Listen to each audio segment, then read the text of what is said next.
Welcome back to the part two.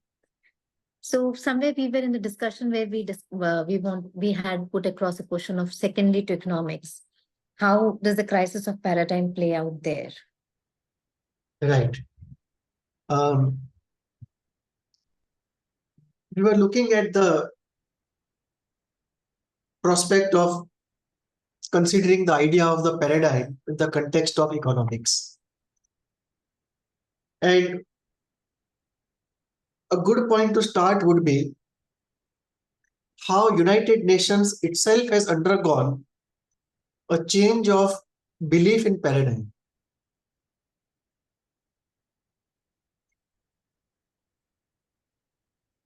If we look at early United Nations-led bodies and their publications,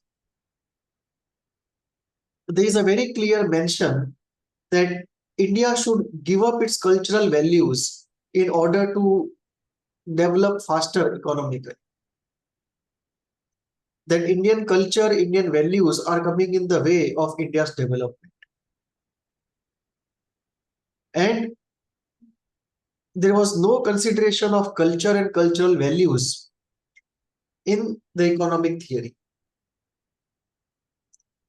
It was only when, after putting in millions and billions in Africa and nothing would change there, nothing would come out of it, that the concept of cultural capital came up. That intrinsically there are certain cultures and there's something called cultural capital, and this cultural capital is far more important than usually what we call as technical skills for really the economy to develop. And the idea of cultural capital can easily be understood in the broader area of competitiveness. Take, for example, the case of Japan. It's among the top 5 exporters of steel in the world. Top 5 manufacturers and top 5 exporters. Now, Japan does not have iron ore, does not have coal, does not even have the fossil fuel. Everything is imported, and yet it exports steel to the same countries from where it imports raw materials. So the question comes, why couldn't those countries themselves convert it into steel? And therefore, there was also a paradigmatic change from what was called comparative advantage to competitive advantage. That if two companies are competing or two countries are competing, who is going to win? The earlier idea was that the country which has resources, which has oil, which has steel, which has coal, will win. But now people believe that if free flow of resources is allowed in the world, the country which has better human resources will win because they have the competitive advantage. So there was a difference between comparative advantage, which was factor-led, and competitive advantage, which was people-led and strategy-led. And of course, creativity-led. One important element there also is ethics. It's a very important. So ethics, creativity, sincerity of people, fairness, long-term thinking, all these are components of a cultural capital.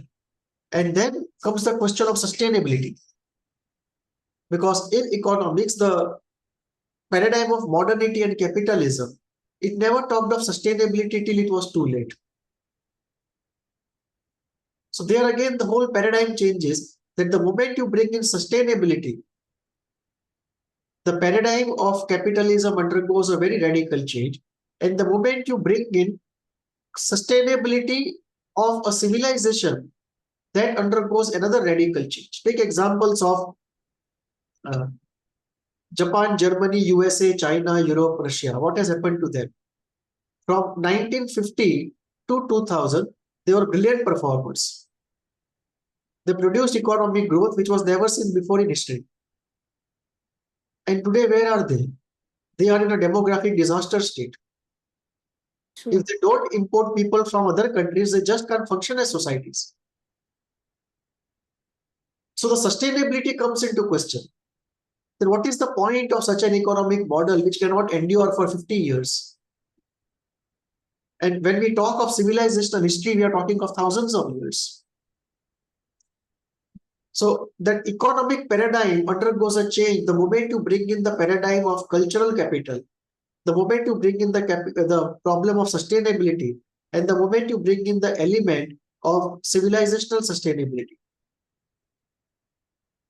And this is where the entire discourse of economics changes. So the new paradigm will be a paradigm which will have cultural capital, environmental sustainability, and civilizational sustainability, and well-being, and global harmony as the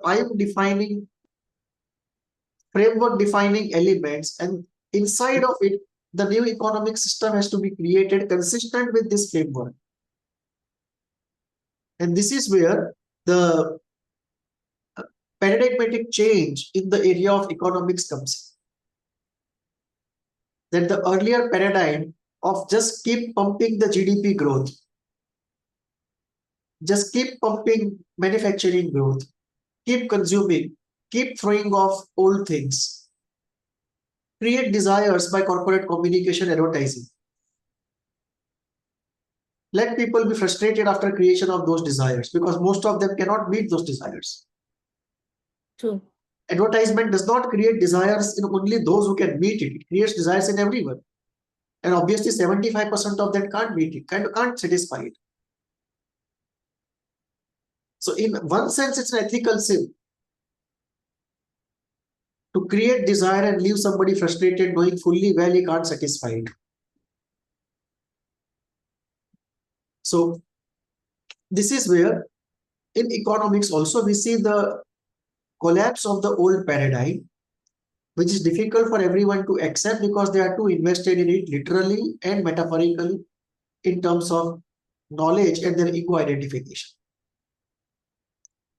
And as we said in physics, progress happens funeral by funeral.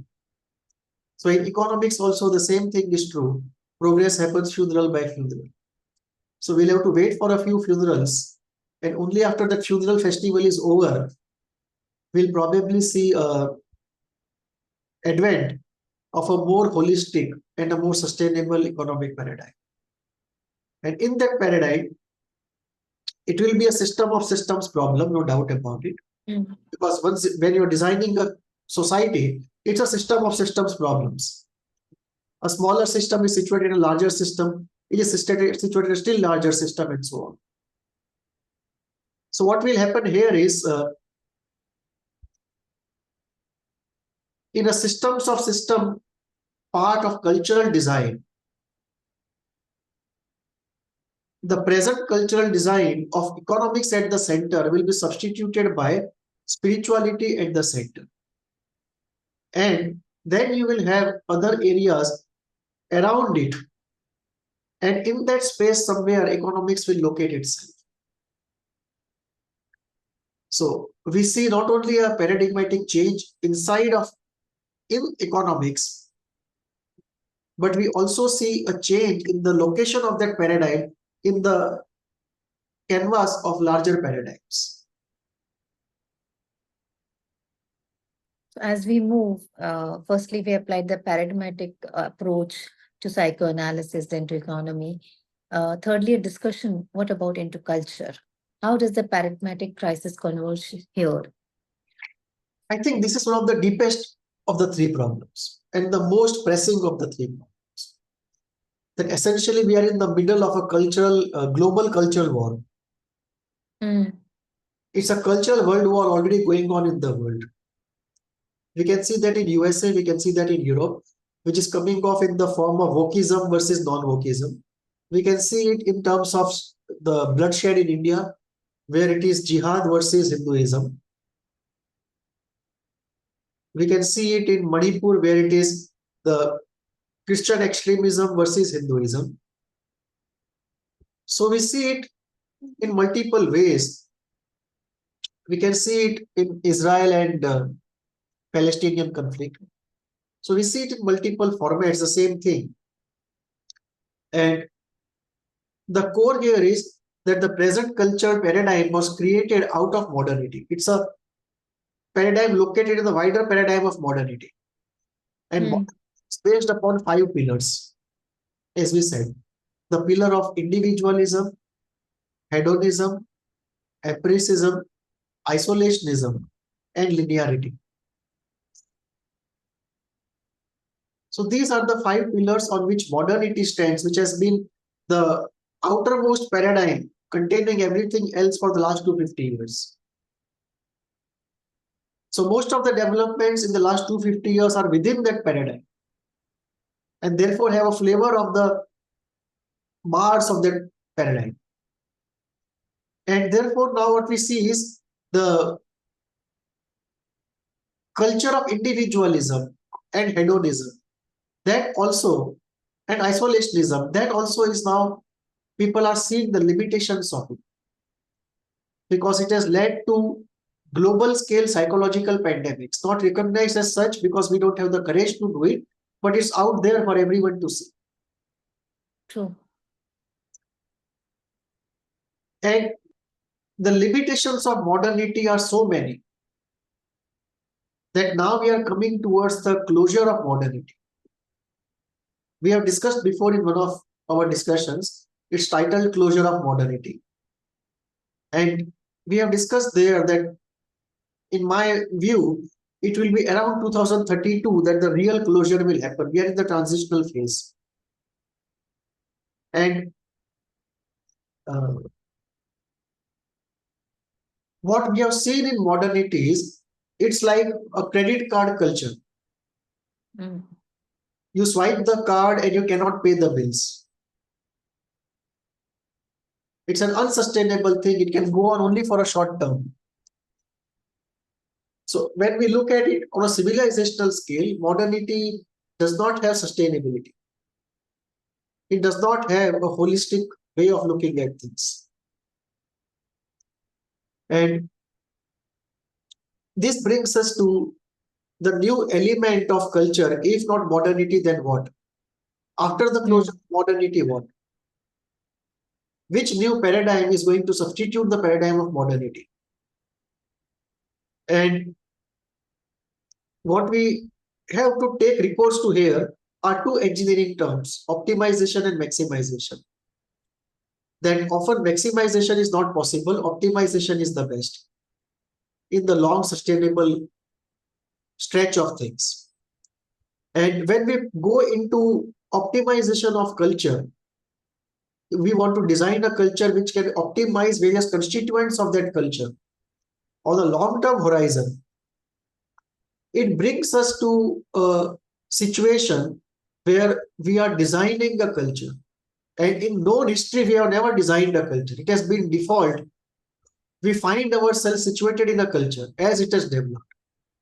But there is no committee of 7 people to really think over it, clear the framework, and give it to people for trial and error, refine it, and then freeze it. So we don't have designed cultures in the world. We have default cultures in the world. The design has come largely, if at all, from religions to some extent.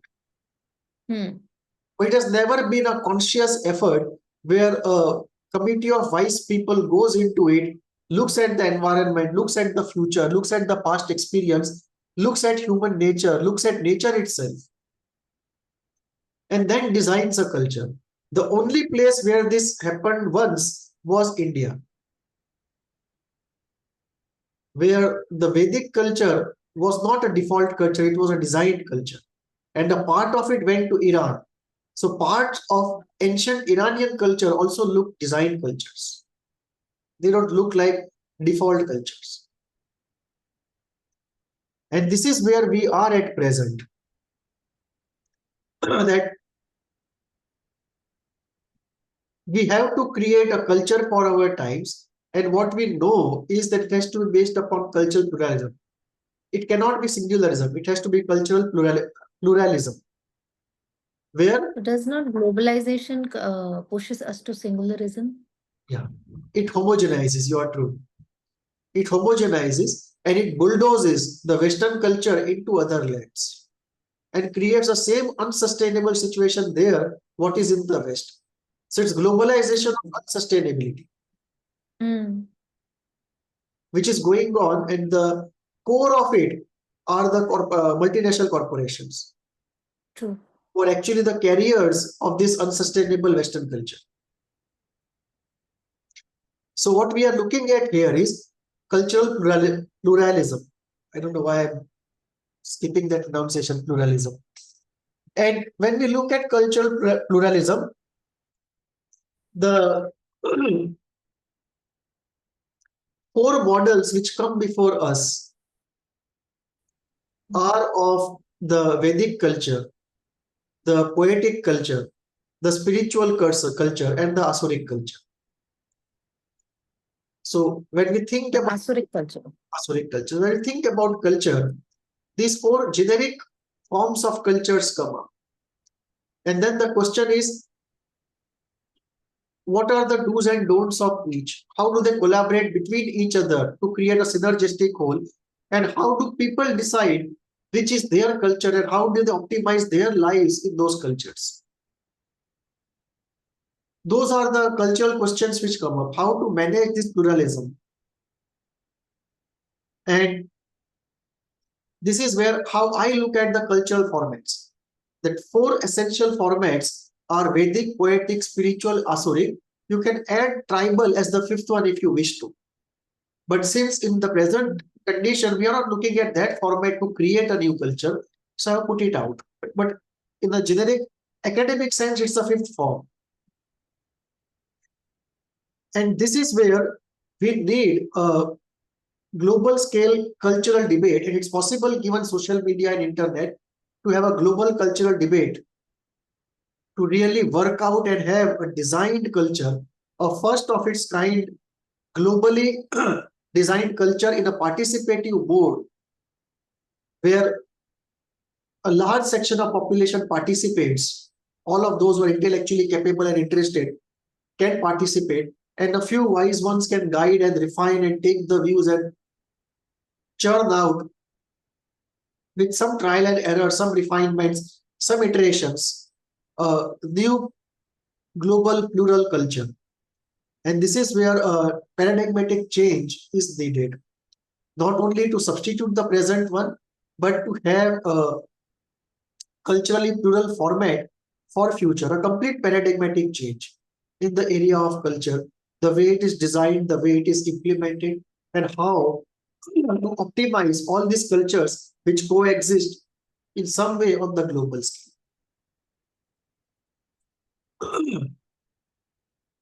So yet another stimulating discussion. Hope it gives rise to many ideas and stir us up. See you all again. Namaste. Namaste.